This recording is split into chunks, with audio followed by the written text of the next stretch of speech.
अस्सलाम वालेकुम dear students. जिन students ने अभी तक हमारे व्हाट्सएप चैनल को फॉलो नहीं किया, जरूर इसको फॉलो करें। इसके थ्रू आप लोगों को latest educational updates like different universities के टेस्ट की डेट्स, कैसे अप्लाई करना है, स्कॉलरशिप कैसे गेन करना है, इस तरह की तमाम अपडेट्स आप लोगों को हमारे व्हाट्सएप चैनल के थ्रू मिलेंगी। इसी वीडियो के डिस्क्रिप्शन में आप लोगों को इस चैनल का लिंक मिल जाएगा। आज जो आप लोगों के साथ मैंने यूनिवर्सिटी के पास्ट पेपर के एमसीक्यूज डिस्कस करने हैं, क्योंकि आगे नेक्स्ट एनईटी टेस्ट भी आ रहा है। जैसे कि पहला क्वेश्चन है, according to Einstein the gravity interaction is possible between. तो आइंस्टाइन के अकॉर्डिंग जो ग्रेविटी की इंटरैक्शन होती है, बेसिकली वो मटेरियल और इलेक्ट्रोमैग्नेटिक रेडिएशंस कैन इंटरैक्ट। ये इसका व्यू था ग्रेविटी के बारे में कि इलेक्ट्रोमैग्नेटिक रेडिएशन और मटेरियल ऑब्जेक्ट्स आपस में इंटरैक्ट कर सकते हैं। तो अगर हम ऑप्शंस देखें तो C is the right answer. Next question में वो कहता है कि ई हमारे पास अर्थ को रिप्रेजेंट करता है और ये एस सन के अराउंड इस तरह मूव कर रहा है इलिप्टिकल पाथ में। तो किस पॉइंट पे जाके हमारे पास जो स्पीड है अर्थ की मैक्सिमम होगी। अब हमें पता है कि अर्थ का एंगुलर मोमेंटम कांस्टेंट रहता है और उसका एंगुलर मोमेंटम का फार्मूला होता है एम वी आर। एम तो ऑलरेडी कांस्टेंट होता है, वी आर की प्रोडक्ट तभी कांस्टेंट होगी जब वी और आर, जब दो चीजों की प्रोडक्ट कांस्टेंट होती है तो उनमें इनवर्स रिलेशन होता है। तो जिस पॉइंट पे आर कम होगा, यानी कि अगर आप ये ई अर्थ देखें तो जब ये ए पॉइंट पे पहुंचेगी तो इसका सन से डिस्टेंस यानी आर कम होगा और वी स्पीड मैक्सिमम होगी, क्योंकि वी और आर में इनवर्स रिलेशन है, इनकी प्रोडक्ट कांस्टेंट की इक्वल है। तो यूं अगर हम देखें तो ए पॉइंट के ऊपर हमारे पास स्पीड मैक्सिमम होगी। नेक्स्ट क्वेश्चन में अगर आप देखें तो a body is moving in a circular path with a constant speed it has. तो जो सेंट्रीपिटल एक्सेलरेशन बेसिकली होता है, ये सिर्फ डायरेक्शन के चेंज होने की वजह से होता है, इसका मैग्नीट्यूड कांस्टेंट होता है। अगर आप इसके फार्मूला में देखें, सेंट्रीपिटल एक्सेलरेशन में वी स्क्वायर ओवर आर है, रेडियस तो ऑलरेडी कांस्टेंट है, स्पीड भी कांस्टेंट है, तो मैग्नीट्यूड हमारे पास कांस्टेंट होगी, मगर चूंकि डायरेक्शन हर लम्हे चेंज हो रही होती है सर्कुलर पाथ में, तो इस वजह से हमारे पास जो सेंट्रीपिटल एक्सेलरेशन प्रोड्यूस होता है वेलोसिटी की डायरेक्शन चेंज होने की वजह से, बाकी ओवरऑल जो मैग्नीट्यूड है वो कांस्टेंट रहती है सेंट्रीपिटल एक्सेलरेशन की। तो इस तरह अगर हम देखें तो beta is the right answer. Next question में अगर आप देखें तो the movement of uniform circular disc is maximum about an axis perpendicular to the end passing through.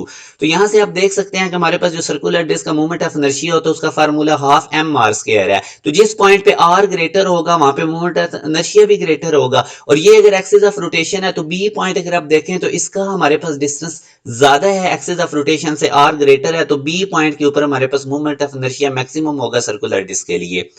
आगे वो कहते हैं angle between centripetal acceleration and radius vector. तो आप फर्ज करें कि ये पी पॉइंट है, ये सर्कुलर पाथ में मूव कर रहा है। अब सेंट्रीपिटल एक्सेलरेशन अगर आप देखें डायग्राम में टूवर्ड द सेंटर है, और रेडियस वेक्टर अगर आप देखें तो आउटवर्ड है। तो अगर आप इनमें देखें तो इनकी एंटी पैरेलल डायरेक्शन है, तो ये याद रखें आप लोग, सेंट्रीपिटल एक्सेलरेशन और रेडियस वेक्टर में 180 डिग्री का एंगल होता है। अब ये भी क्वेश्चन पास पेपर में नस्ट में आया हुआ था, the number of revolution in 3 pi radian. तो यहां से अगर आप देखें तो 2 पाई रेडियन में 1 रेवोल्यूशन होती है। यहां से अगर आप 1 पाई रेडिएशन में देखें तो ये 2 उधर जाके डिवाइड हो जाएगा, तो 1 पाई रेडिएशन इक्वल होता है हाफ रेवोल्यूशन के। तो यहां से आपसे 3 पाई रेडिएशन में रेवोल्यूशन पूछे जा रहे हैं, तो दोनों तरफ 3 से मल्टीप्लाई करते हैं। 3 पाई रेडियन इक्वल होगा हमारे पास 1/2 को 3 से मल्टीप्लाई करेंगे तो 3/2 रेवोल्यूशन, जो कि सी ऑप्शन में है। ये भी क्वेश्चन एक इंपॉर्टेंट आया हुआ था, a wheel rotate with a constant angular velocity given है, एंगल आपने निकालना है, टाइम आपको गिवन है 1 सेकंड का। तो फार्मूला यूज करें एंगुलर डिस्प्लेसमेंट, एंगुलर वेलोसिटी होती है एंगुलर डिस्प्लेसमेंट ओवर टाइम। तो यहां से एंगुलर डिस्प्लेसमेंट थीटा सेपरेट करें, ओमेगा टी की इक्वल आएगा, सिंपल वैल्यूज प्लग इन करें। अब ये जो एंगुलर वेलोसिटी है ये आरपीएम में गिवन है, तो जब भी आप लोगों ने आरपीएम से रेडियन पर सेकंड में जाना है तो डायरेक्ट पाई बाय 30 से मल्टीप्लाई कर दे। तो ये 600 आरपीएम था, पाई बाय 30 से मल्टीप्लाई करें और साथ टाइम लिखें 1, क्योंकि ओमेगा टी था ना, ओमेगा को मैंने रेडियन पर सेकंड में किया, इसलिए 600 को पाई बाय 30 से मल्टीप्लाई किया, आगे टाइम की वैल्यू प्लग इन की, तो ये 30 जो है ये 60 20 600 को 20 30 20 600 होता है। तो यहां से आप देखेंगे 20 पाई रेडियन हमारे पास एंगुलर डिस्प्लेसमेंट आया। ये क्वेश्चन भी आप लोग देख लें, unit of angular momentum basically joule per second होता है, इंफॉर्मेशन बेस है। और a stone attach to a rope with which is wheeled in a circle, if the rope breaks, तो अगर रोप ब्रेक होता है तो वो जो स्टोन है वो टेंजेंट के अलोंग मूव करेगा अलोंग द टेंजेंशियल वेलोसिटी। तो ये काफी इंपॉर्टेंट एमसीक्यूज थे जो आप लोगों के साथ मैंने पास पेपर के डिस्कस किए हैं। जिन बच्चों की भी अभी तक नेक्स्ट एनईटी 1 की तैयारी नहीं, तो अभी हमारे पास बड़ा जबरदस्त प्लान है आप लोगों के साथ। हम ये तकरीबन ऑलमोस्ट 20 डेज का प्लान शेयर करेंगे आप लोगों को, इसमें फुली प्रिपेयर करेंगे। जो बच्चे भी यूईटी के टेस्ट की तैयारी करना चाहते हैं, क्योंकि यूईटी का टेस्ट बहुत जल्द आ रहा है, ये मार्च के फर्स्ट वीक में हो जाना है, तो आप हमारे बैचेस को जरूर ज्वाइन करें। अभी आपके पास बड़ा टाइम है, आगे चल के आपके पास टाइम नहीं होगा, बोर्ड के एग्जाम का प्रेशर होगा और कुछ यूनिवर्सिटीज के टेस्ट की डेट साथ साथ होती है, तो स्टूडेंट्स प्रॉपर वे से फिर फोकस नहीं कर पाते। तो हमारे बैचेस की हमारा एक बैच के अंदर आपको टॉप 10 यूनिवर्सिटीज के एंट्री टेस्ट के लिए प्रिपेयर किया जाता है। बड़े कंप्रीहेंसिव लेक्चर्स होते हैं, साथ साथ चैप्टर वाइज टेस्ट होते हैं। इसके अलावा हम प्रॉपर टेस्ट सेशन लेते हैं जिसके अंदर आप लोगों के chapter quarter book, half book, full book करके टेस्ट होते हैं। पूरे सेशन की फीस 5000 है, वन टाइम देनी होती है, इसमें टेस्ट सेशन भी इंक्लूडेड है। तो जो स्टूडेंट्स भी अभी से एंट्री टेस्ट की प्रिपरेशन करना चाहते हैं, आप इस दिए गए कॉन्टैक्ट नंबर पर रब्ता करके तमाम डिटेल ले सकते हैं।